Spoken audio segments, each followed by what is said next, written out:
Bonjour et bienvenue sur la Corneille à 3D, c'est Tony et je suis en compagnie de Bob Bernard Salut. et de Alaric. Salut! On se retrouve pour continuer les podcasts d'analyse dédiés à la mise à jour 2022 et on va voir les Stark tout de suite. On va commencer par les attachements. Le premier, ça va être l'Arjon Omble.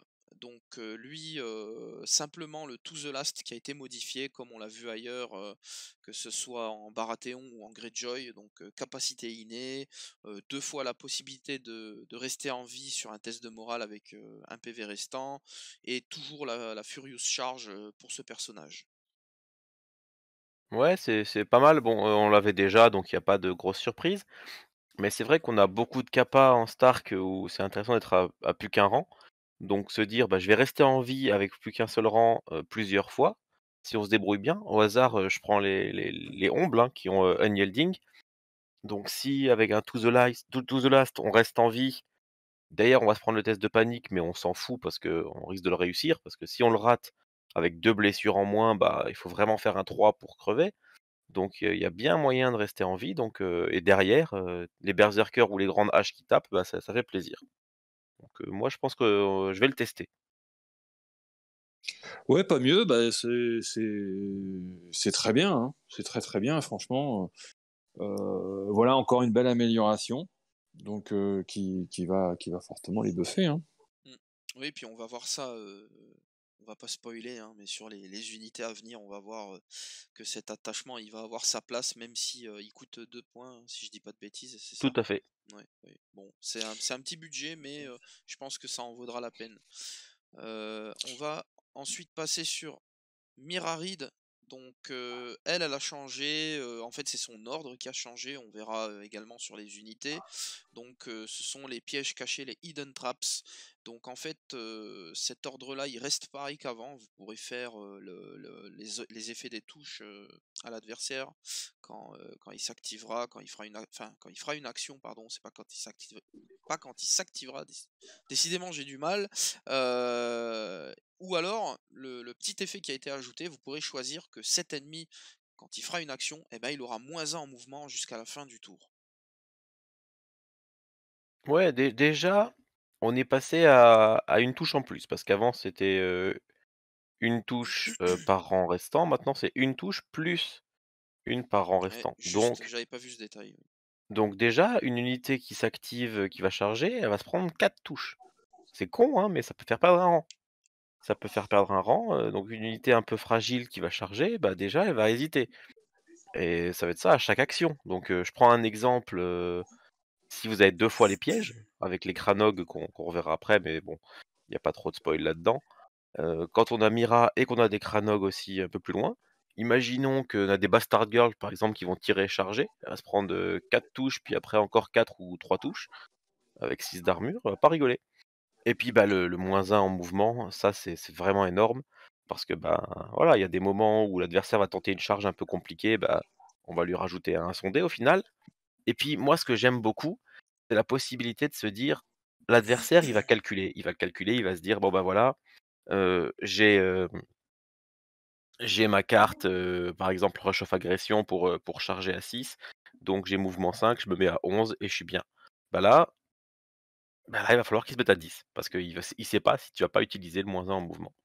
Bon, bah, Mira, là aussi, une bonne amélioration, elle va bien sûr s'intégrer dans une unité un petit peu particulière en mettant ses malus au mouvement, mais enfin, voilà, ça va rentrer dans dans une dynamique ou avec une unité spécifique qui va, avoir un rôle pour embêter, l'adversaire.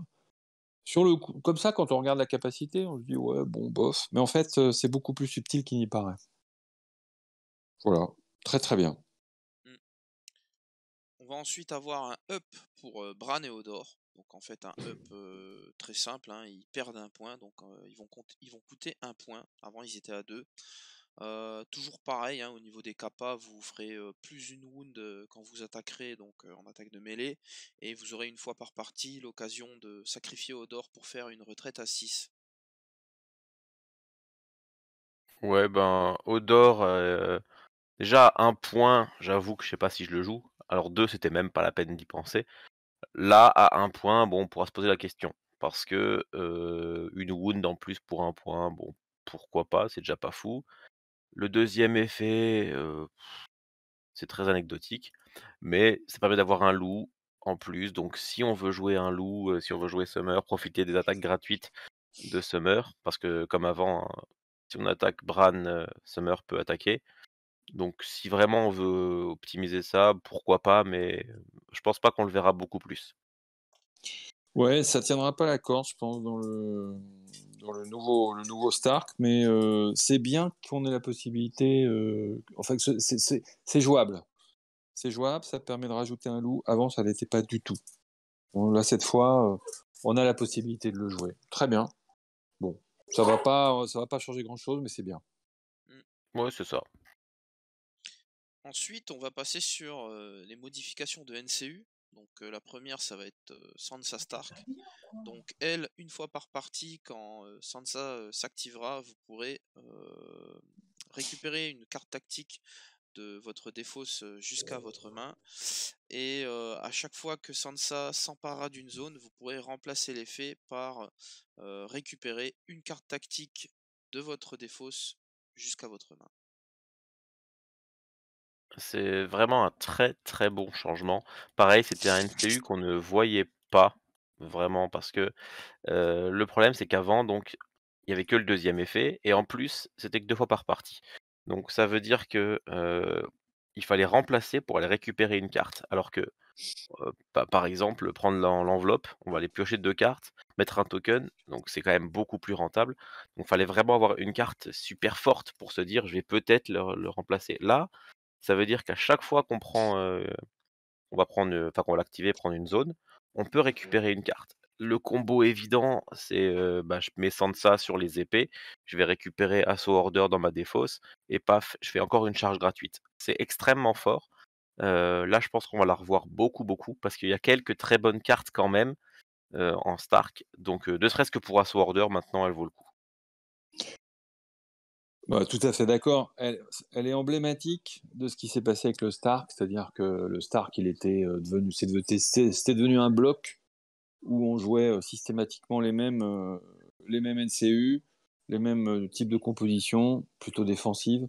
Là, elle amène bah, un vent d'air frais sur justement le tableau politique, d'autres possibilités. Enfin voilà, c'est super sympa. Le Stark change terriblement et sans ça, elle en est un peu le symbole, quoi.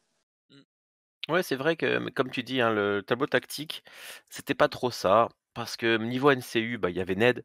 Ned, tu te posais pas la question, tu prenais tes 5 points de Ned, sauf quand tu jouais contre Olenna, mais sinon tu prenais Ned et puis après tu disais: «Bah, qu'est-ce que je prends en deuxième. Bah, Catelyn Tycho, parce que Catelyn, ouais, il y en a qui prenaient beaucoup de Tycho parce que, ouais, tant qu'à faire, on va compléter. Sinon, tu prenais Catelyn pour enlever des tokens et mettre le plus haut jet d'attaque ou alors voilà. Roderick pour foutre des vulnérables. Mais en vrai, tu te posais la question, quoi. Le deuxième, c'était bof, choix par C'était défaut. ouais, exactement, c'était un choix par défaut. Là, on est sur une vraie composition pour le tableau politique. Et voilà, c'est un vrai beau changement pour cette belle faction que sont les Stark. Et voilà, on va avoir quelque chose de nouveau, de mieux. Et les joueurs pourront faire des choix. C'est Mm. bien. Alors, son plus gros défaut, on va le voir dans 30 secondes, c'est qu'on va hésiter longuement entre Arya et Sansa. Et voilà, Voilà. exactement. Eh ben du coup, on va passer, hein, on va commander la petite sœur. Aria, Aria, elle a pris un up. Donc son effet avant c'était une fois par partie, vous pourrez faire une manœuvre ou une retraite avec une unité d'infanterie. Et ben là en fait on double l'effet. Donc vous commencez avec deux tokens ordre et puis au début d'un tour ennemi vous pourrez en dépenser un pour faire votre manœuvre gratuite ou votre retraite. C'est super bien. Ouais, moi, j'aime beaucoup Arya déjà de base. C'était un NCU que je prenais quand même de temps en temps parce que cette petite manœuvre une fois par partie, eh ben, il y a des moments où ça te sauvait la vie. Un truc tout con, l'adversaire vient en outflank, derrière toi et cetera, tu pas prévu, bah, début de ton tour, je me retourne. Bon vas-y, si tu veux me charger, ce sera de face et puis, bah, voilà, derrière, ou si tu charges autre chose, bah, moi je te recharge donc franchement, il y a des moments où c'était chouette. Là, le fait que ce soit 2 fois, bah, c'est top parce que, faut pas oublier que c'est au début d'un tour ennemi, c'est pas toujours évident à placer et le fait qu'on ait le choix entre manœuvre et retraite, ben, c'est très bien. Mm. Son seul défaut, c'est que ce soit que pour l'infanterie, mais faut pas abuser, ce serait extrêmement fort sinon. Ben, pas mieux. Voilà, on est passé de choix par défaut à des vrais choix, donc c'est une très bonne chose. C'est une bonne chose. Ouais, c'est un excellent NCU. Puis il y a des machins sympas à faire, elle permet de faire une sorte de hit and run. Parce que, comme c'est au tour adverse, on va jouer son tour, on va faire une charge, donc Oui. on charge, on tape, au début du tour adverse, bah, je fais une retraite. Du coup, ça peut être vachement sympa. En plus avec Mm. le survivaliste qui empêche l'adversaire de pivoter et qui met un affaibli, bah, il y a des combos vachement sympas à faire, là-dedans. Puis il y a Rob aussi, hein, Rob, qui a son soin quand il fait une retraite. Donc il y a des très belles choses avec, Rob et Arya. J'ai hâte de tester ça. Mm. Oui, oui, c'est ça. On va du coup passer au papa, Eddard Stark. Donc lui, c'est un nerf. Bon, il reste pareil qu'avant, sauf que ben, le prix monte. Il coûte 6 points désormais au lieu de 5. Ouais, bah, c'est un changement qui fait mal, faut être honnête, mais c'est logique. C'est logique, ça fait mal, mais c'est logique. Alors, les concepteurs ont dit qu'ils ont hésité entre ça et lui enlever un token. Je sais pas ce que j'aurais préféré. Ils ont dit qu'enlever un token, ce serait vraiment pas assez fort, donc c'est possible. Un point, au final, ça reste qu'un point, quoi, dans ta liste. Donc ça fait mal, mais c'est 1/40 de la liste, en plus, donc finalement, on perd pas grand-chose. Donc si on le veut, si on veut faire une compo qui se soigne et ben, on se dira: «Bah, voilà, il faut Ned, j'ai besoin de Ned dans ma compo, bah, je vais le payer». Oui, Oui. mais le problème, hein, c'est que avec Tico, ah, ça commence à coûter cher. Ouais, je mettais Ah pas Ned ben, et Tycho personnellement, mais Oui. oui, c'est vrai que la compo Ned-Tico, oui, on la verra moins. Et, c'est probable que Tico va un peu payer les pots cassés. Mais Ned, oui, ils l'ont passé à 6 points. Bon. Ouais, moi je pense que le fait qu'il y ait des NCU qui ont été buffés, en fait, donc Arya, Sansa, ça aurait permis par effet de ricochet qu'on utilise moins Ned, mais bon, soit. On va bien voir à l'usure. Je pense que c'est un peu cher, moi, 6 points, mais bon. Mm. bah, surtout là, le risque, c'est quand il y a une Olenna en face ou des trucs C'est comme ça, ça et là, ça c'est fait ça. très, très mal, quoi. Déjà avant, quand il valait 5 points, bon, il était incontournable, donc s'il était confronté à Olenna, c'était une catastrophe. Il était muselé, et c'était 5 points de perdu. Donc il fallait absolument que les Stark aient une compo sans lui. Bon bah là, à 6 points, c'est encore pire. Donc ouais, je sais pas si c'était. Bon, bref, c'est comme ça. Heureusement, il y a d'autres NCU, quoi, mais c'est Mm. pas la meilleure nouvelle pour les Stark. Oui, Non, oui. je pense qu'ils auraient peut-être dû le revoir. Soit le passer, à 3 tokens et à mettre à 4 ou peut-être même le changer. Enlever par exemple le token du moral et laisser que celui du soin ou enfin mais je pense qu'ils auraient dû le changer un petit peu et le laisser à 4 ou 5 parce que 6 points, il faut que ce soit un NCU qui change vraiment beaucoup la partie. Alors oui, lui, il peut soigner de potentiellement, 16, c'est énorme dans une partie, mais voilà, tout est dans le potentiellement et c'est sur la durée donc Oui, c'est ça. Moi, il y avait trop là aussi, trop d'ennemis de type Olena pour. Ouais, bon. je- ouais, ouais, ça va être difficile. Mm. C'est un vrai choix. 6 points pour un NCU, faut qu'il ait un effet véritablement qui soit important. Je veux dire, il y en a quelques-uns à 6 points, ils impactent terriblement la partie. Là, il va pas, il va l'impacter, mais Bah, sur le long terme, donc ce sera moins spectaculaire, mais en vrai, il va l'impacter autant. il va l'impacter largement autant. Oui, je suis d'accord, mais il a la- les autres NCU à 6 points n'ont pas de prédateur. Oui, Lui, si. c'est vrai. Mm. Oui, oui. Voilà. On en a fini avec les NCU. On va donc passer aux cartes tactiques, puisque oui, il y a eu des changements sur les cartes tactiques. La première, ça va être Winter's Might. Donc cette carte-là, désormais, quand vous ferez une attaque de mêlée, avant le jet d'attaque, vous gagnerez Sundering. Et si vous n'avez plus qu'un seul rang, vous pourrez relancer vos dés d'attaque. Et si vous contrôlez les épées, vous pourrez jeter votre plus haut jet, enfin votre plus haute valeur de dés d'attaque. Bon, bah, au final, ça c'est une carte qui a été remaniée un petit peu, elle est très, très bien. Parce qu'au final, dans le «meilleur des cas» entre guillemets, épée et plus qu'un rang, elle fait exactement le même effet qu'avant. Avant, elle faisait ça aussi, sauf que, quand tu étais full rang avant, elle faisait, bah, aussi la même chose, hein, que Sundering au final et en plus tu prenais 2 wounds. Donc là, maintenant, si tu es full rang, bah, elle te donne que Sundering, qui est pas fou, mais au moins tu peux la jouer et tu pas obligé d'attendre avec ta carte morte en main pendant, toute la partie et donc franchement, très, très bon changement. Bah oui, c'est ça, c'est en fait, la grande amélioration déjà, c'est qu'il y a plus cette espèce d'effet de kamikaze où le Stark, c'est toujours obligé de payer un prix pour obtenir quelque chose. Bon, bah là, c'est la carte, il pourra l'utiliser et puis c'est tout. C'est très bien, c'est très bien. Voilà. Oui, C'est très frustrant de voir que le Stark, à chaque fois, il devait, en prendre plein la tronche pour pouvoir utiliser un effet. oui, Bon, puis bah là, n'est c'est un pas bon changement. n'est pas Rollor qui veut, hein. Hein, ça c'est réservé à Exactement. une certaine élite de se faire mal pour faire mal, donc laissons-la jouir de ses bienfaits. Ensuite, on va voir Northern Ferocity. Donc le trigger c'est le même quand vous allez faire une attaque de mêlée. Cette fois vous allez gagner vicieux. Et si vous n'avez plus qu'un rang, si le défenseur rate son test de panique, il prendra 2 blessures en plus. Et petit bonus, si vous avez les épées, eh ben, l'adversaire deviendra paniqué.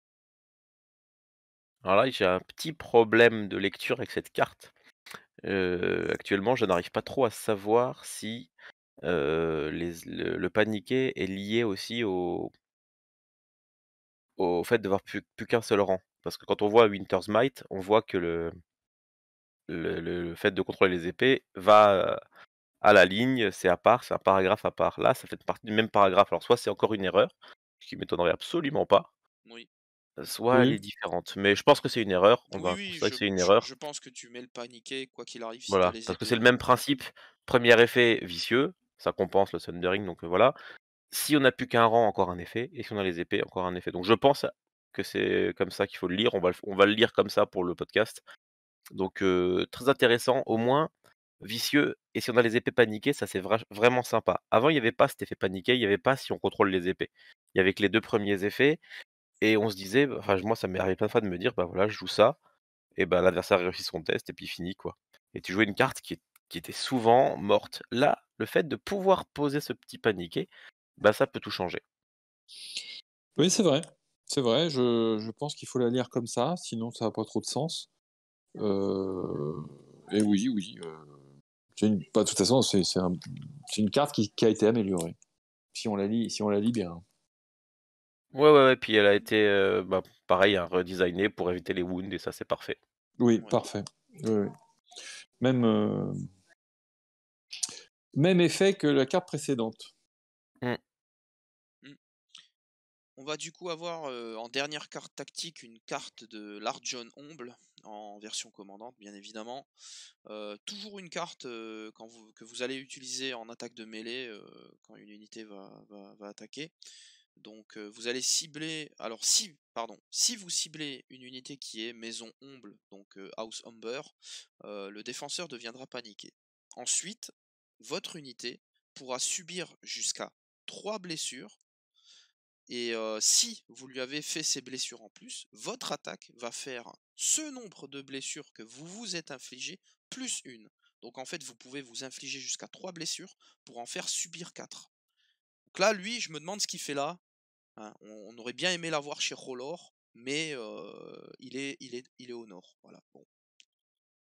Ah bah lui, c'est le berserker, donc son rôle, c'est justement de prendre des patates pour en envoyer encore plus.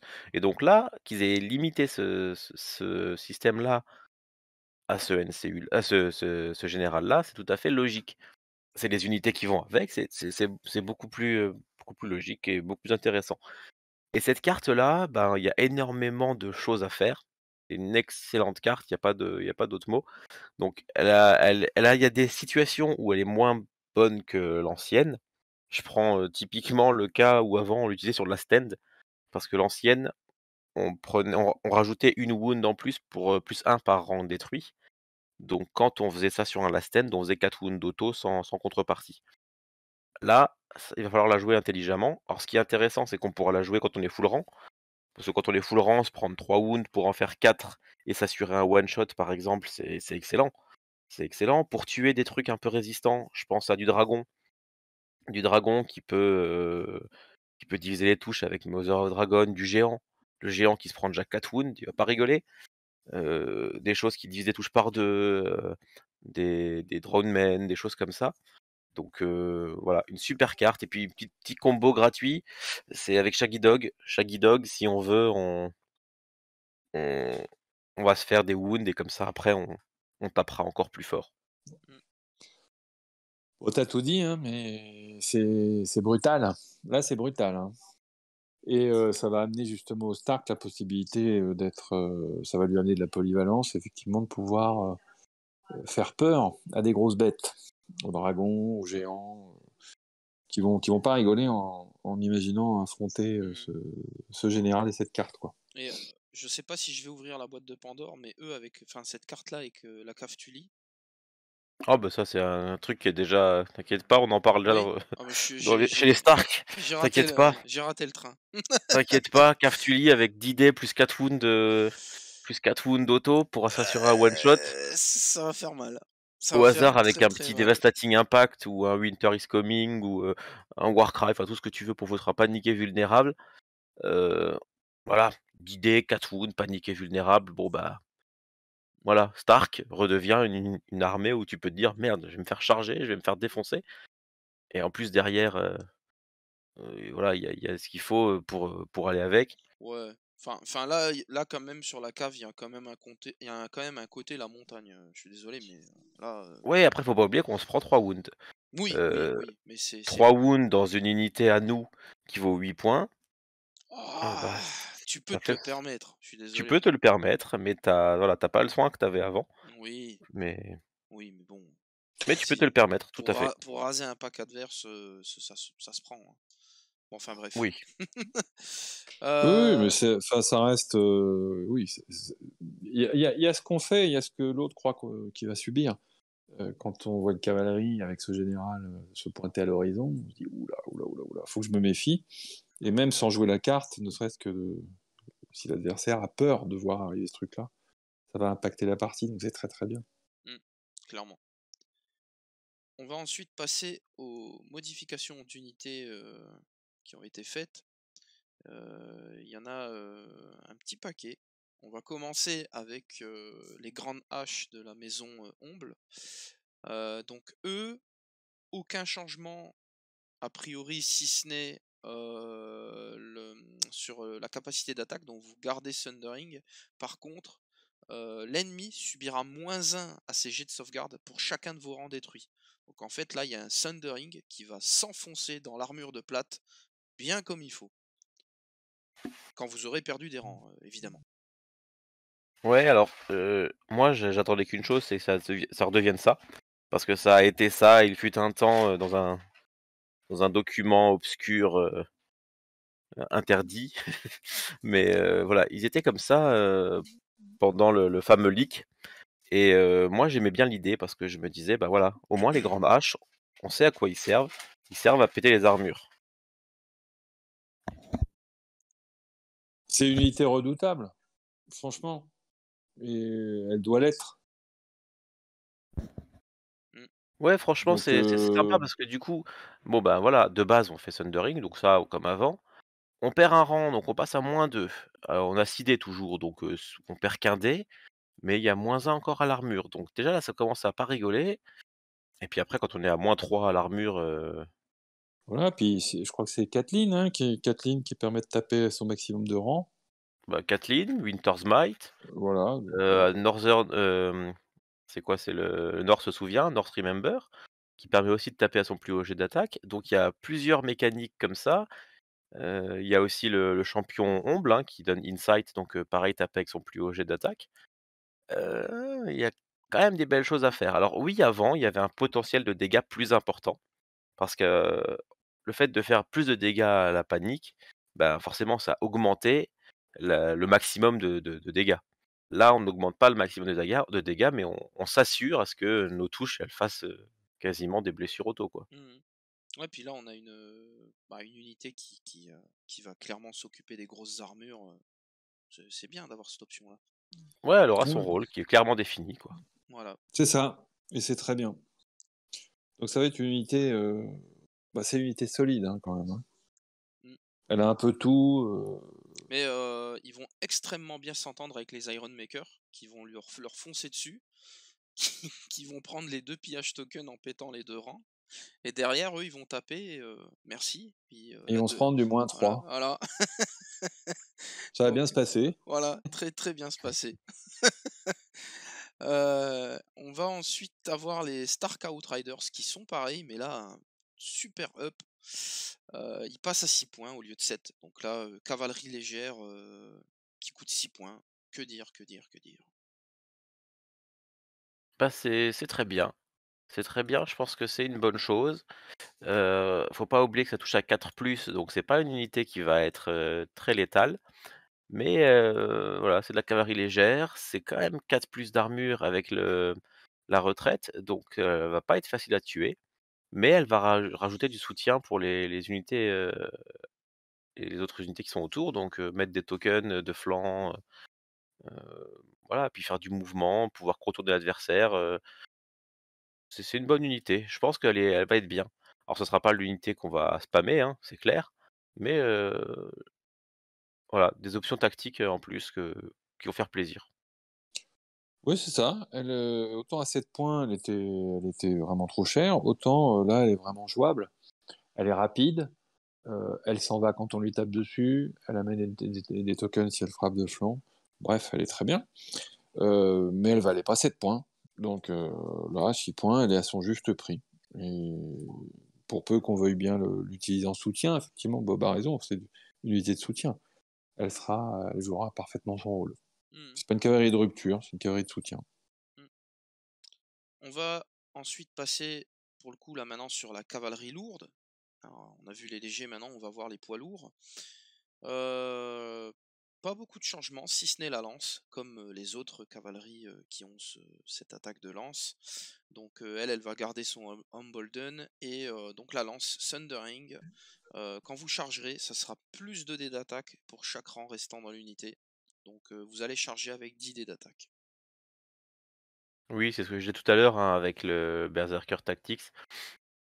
Alors bon, bah, voilà, c'est comme les autres cavaleries, les cavaleries Lannister. On augmente le nombre de dés, donc un potentiel de dégâts plus important. Après, il faut toucher, mais bon, a priori, avec 3+ relançables en charge, c'est pas trop un problème. Alors, en plus, si on a joué, lead by example de Ned Stark avant, bah, on peut passer à 2+. Donc si on veut s'assurer vraiment que qu'on touche avec nos 10 dés, c'est une bonne chose, on l'a dit tout à l'heure, si on veut faire, gros dégâts avec, Greatjon, c'est cool aussi, donc très bien. Moi, j'aime beaucoup cette unité parce que, il y a des belles choses à faire. En plus, elle a un bon moral. Elle a l'aura de morale en plus pour tout le monde, donc ouais, vraiment une chouette unité. Ah ouais, pas mieux, une très très belle cavalerie lourde. Faut noter quand même que les deux cavaleries du jeu qui ont la lance ont été particulièrement buffées par cette nouvelle règle et ont toutes les deux des capacités particulières. Ce sont des vraies belles unités. Bah là, tu lis, elle donne du moral. Il y a un attachement qui se marie bien avec elle aussi. Hein, Oh oui, le Winterfell Guardian. voilà, qui est quand même parfait pour cette unité. Bon, et elle fera très très peur, quoi. Avant, on pouvait l'avoir tanké, maintenant, non seulement elle va tanker, mais elle va surtout faire des gros trous. Et elle se marie bien avec plusieurs généraux Stark, donc encore une fois, c'est très bien, quoi. Ça amène du punch à une armée qu'on avait pas trop avant la mise à jour. Mm. Donc c'est parfait. On va du coup passer sur la garde d'honneur d'Eddard Stark. Donc tout pareil, mais une modification, le Winter's Bite, donc en fait la capacité d'attaque. Désormais ce sera Critical Blow. Et si vous avez un ou plus de rangs détruits, enfin en fonction de vos rangs détruits, vous allez gagner +1 pour toucher. Donc avec eux directement 2+ dès que vous avez un rang détruit. Et si vous avez les deux rangs détruits, justement, vous pourrez relancer vos attaques. Alors ce n'est plus un ordre. Donc ça va être super bien, enfin ça va aider, parce qu'en fin de compte, le problème qu'ils avaient, eux ou les épéliges qu'on verra après, c'était le trigger justement. Vous utilisiez pardon, soit l'ordre pour taper, à ce moment-là vous pouvez pas enfin vous pouviez pas, jouer de cartes et là maintenant vous allez pouvoir jouer les cartes en plus des capacités, donc là, ça commence à meuler là. Ouais, c'est en Stark, on a vu qu'il y avait déjà 2 cartes avec le même trigger. Il y a le capitaine avec le même trigger, il y a le champion ombre avec le même trigger et il y avait en plus la Fury Stark avec le même trigger. Donc autrement dit, heu, c'était compliqué de faire des choses bien avec cette unité. Alors même si la capa était bonne, hein, c'est pas un problème, c'était le problème que ce soit un ordre et le trigger. Donc là, c'est toujours. Ça veut dire que déjà dans le pire des cas, on a déjà une unité, qui a tout le temps critical blow. Alors je vais parler en même temps des épéliges parce qu'ils ont la même chose évidemment Oui, oui, on va f et du on va coup, faire court, on va voilà, parler des 2. Oui. les épéliges qui se retrouvent à avoir déjà de base critical blow et ça, c'est déjà une super capa qui va compenser déjà leur 4+, parce qu'en charge, taper à 4+, à 5+, ou à 3+, bah, à la limite on s'en fout, on veut faire 6. Donc limite on va peut-être relancer des dés ou je sais pas, mais on va essayer de choper du 6 pour faire des gros dégâts et derrière, les bonus qu'on peut prendre, quand on a des rangs détruits et surtout du coup on prend pas de wound. Avant on prenait des wounds et ça c'était mortel. Là, on prend rien, donc c'est super. Ben, t'as tout dit, hein. C'est que de changements chez les Stark, hein. C'est voilà, on a une faction qui redevient offensive, qui redevient agréable, qui récupère des capacités pour tabasser. Bon, bah oui, c'est extraordinaire, hein, ce qui a été fait, hein. Franchement, hein. C'est plus la même faction. Non, c'est plus la même chose du tout. On est passé de quelque chose. Enfin, on a une nouvelle faction Stark. Voilà. Si on devait résumer, je crois que c'est ça maintenant, hein. Tout est à revoir, tout est à reconsidérer parce que c'est devenu. On retrouve un petit peu les Stark d'avant, mais sans avoir leur bug d'activation. Mmh. Ouais, c'est ça. Là, au moins, on se dit que, ben, on peut faire une alpha strike en Stark, taper le premier et faire très mal à l'adversaire. Avant, on faisait ça, mais on se faisait super mal aussi. Heu, c'était, il fallait de l'aide pour tenir un peu sur la durée, pour Oui, compenser un peu toutes les blessures qu'on se faisait soi-même, c'était au net final. dépendant, c'était voilà, il y avait moi, ce qui me plaisait pas du tout, c'était cette idée qui était en permanence de dire bon ben pour que je fasse quelque chose, faut que je me fasse mal d'abord. Enfin, c'était pas très logique avec la faction Stark. C'était une sorte d'étrangeté un peu relore, oui, pour le coup. Tony a raison. Voilà, ça n'avait pas de sens. C'était pas très fluff en plus. Là, on retrouve des Stark agressifs, des Stark qui manœuvrent, des Stark qui ont des généraux différents, mais très complémentaires et qui s'emboîtent bien avec leurs unités, quoi. Donc c'est bien, c'est vraiment bien.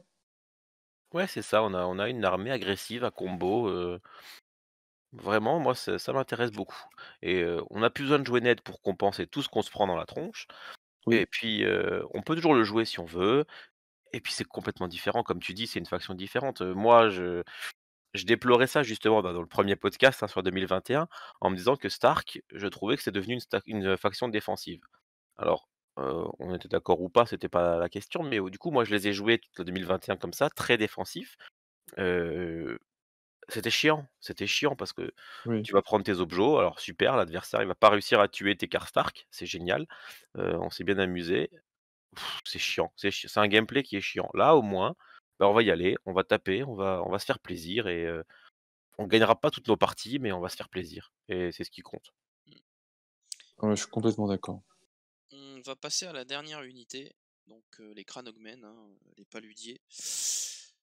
Eux, ben, aucun changement si ce n'est l'ordre qu'on a déjà vu chez Mirarid, donc l'Hidden Traps. Donc vous allez avoir les touches quand une unité à longue portée va faire une action, ou alors le -1 en mouvement.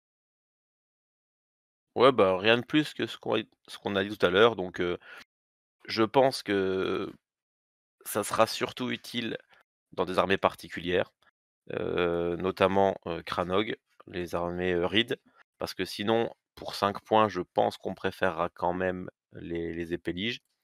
Après, c'est pas du tout le même rôle, mais voilà, c'est bien qu'il soit là. Le piège, il est amélioré, donc c'est parfait. Ah ouais, c'est bien. C'est bien. Là aussi, c'était attendu. L'unité de Cranogman, elle était nulle. Bon, bon, non, elle était pas terrible. Bon, bah là, on a une unité améliorée. Tout le monde n'a pas forcément bien vu au départ, quand ça a été annoncé par Shinol et Fabio. Tout le monde n'a pas bien vu forcément la subtilité de la chose, et notamment les malus au mouvement qui peuvent impacter très fortement quand même certaines armées. Je pense notamment à mes chers Baratheon. Voilà, le -1 au mouvement sur une unité qui bouge à 4 et qui se retrouve à 3. Bon, bah c'est pas drôle, hein. Ah non, c'est clair. C'est pas drôle du tout, et ça a un impact sur la partie pour une unité qui est pas extrêmement chère. Là, on est dans un jeu un peu plus subtil. Mm. Donc, bah, je trouve ça très très bien, moi. Oui, oui, c'est intéressant. Je pense que, voilà, il faut avoir une compo qui va avec, évidemment. On peut pas juste prendre une compo Stark et dire: «Oh bah, je vais mettre des Cranog», ça marchera pas.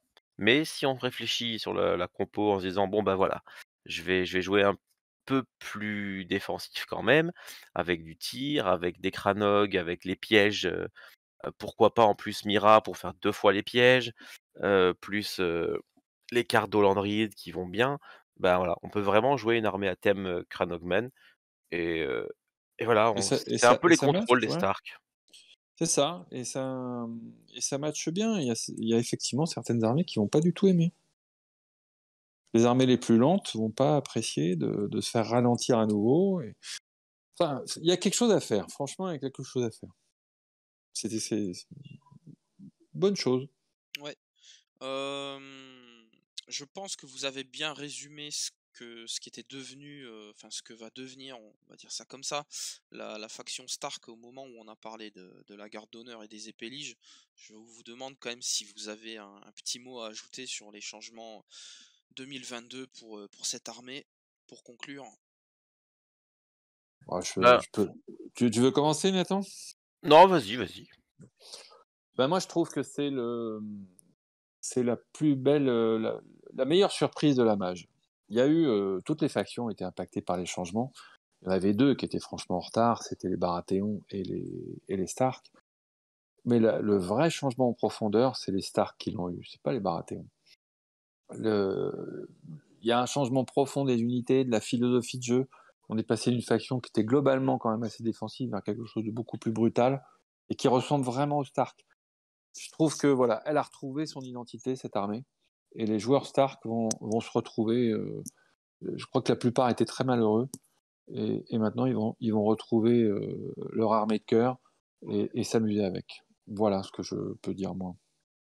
Ouais, je pense que ce problème, d'identité, c'est ce qui n'allait pas et ouais, ça va faire plaisir vraiment et je vois beaucoup de joueurs qui se mettent à tester Stark qui le faisaient pas avant, qui hésitaient à s'y mettre et qui là, du coup, se lancent vraiment.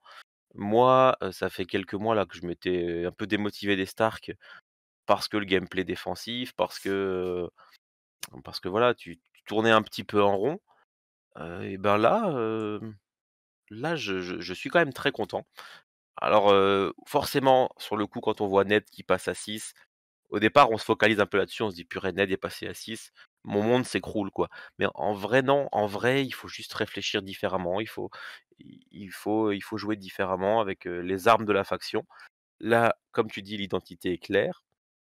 Ils ont réussi à en faire quelque chose. Je suis très content et j'ai hâte de tester tout ça et de voir ce qu'on peut en faire et je suis persuadé qu'on va avoir des belles surprises. Mm, mm. Ah oui, moi aussi. Bon, moi je vais ajouter un mot. Je m'étais pas tellement intéressé aux changements. Et maintenant, quand je les vois, il y a une petite envie qui monte. Mais on va essayer on va essayer de la couper court. Parce que sinon, ça va pas le faire. Ah non, mais franchement, ouais, c'est incroyable le changement.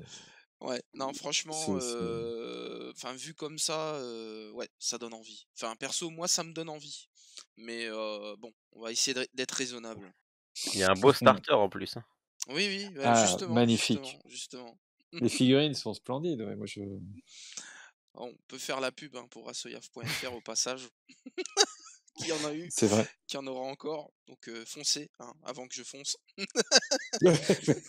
S'il vous plaît, faites-le. Allez, sur ce, je pense qu'on va pouvoir s'arrêter là. Je vous remercie et puis je vous dis à très vite pour la suite et fin avec les Free Folk. Allez, à très vite. À bientôt. À bientôt. Salut. Salut, ciao, Salut. ciao.